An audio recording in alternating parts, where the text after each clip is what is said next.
એક નાનકડા ગામમાં રામુ નામનો છોકરો રહેતો હતો. તે હંમેશા સત્ય બોલતો અને ક્યારેય ચોરી કરતો નહીં. તેની ઈમાનદારીને કારણે ગામમાં બધા તેને માન આપતા. એક રાત્રે તે પોતાના ઘરમાં દરવાજે સૂઈ ગયો.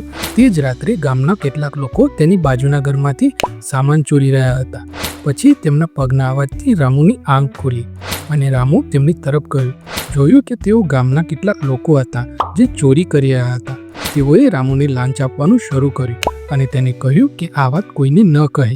બીજા દિવસે ગામમાં એક પંચાયત ભેગી થઈ, જેમાં રામુએ બધાની સામે જઈને બધું સાચું કહ્યું, જેના માટે ચોરોને સજા ફટકારવામાં આવી હતી અને રામુની પ્રામાણિકતાને બધાએ વખાણ કર્યા હતા અને ગામના લોકો દ્વારા તેને ઇનામ પણ આપવામાં આવ્યું. તો મિત્રો, આ નાનકડી વાર્તા એ શીખવે છે કે પ્રામાણિકતા એ સૌથી મહત્વપૂર્ણ ગુણોમાંથી એક છે. તે માત્ર અન્ય લોકોનો વિશ્વાસ જીતવામાં મદદ કરે છે, પરંતુ આત્મસન્માન અને શાંતિ પણ લાવે છે. તો મિત્રો, વાર્તા સારી લાગે તો લાઈક કરજો, ચેનલને સબસ્ક્રાઈબ કરજો. મળીશું બીજા વિડીયોમાં. જય હિન્દ, જય ભારત, જય જય ગરવી ગુજરાત.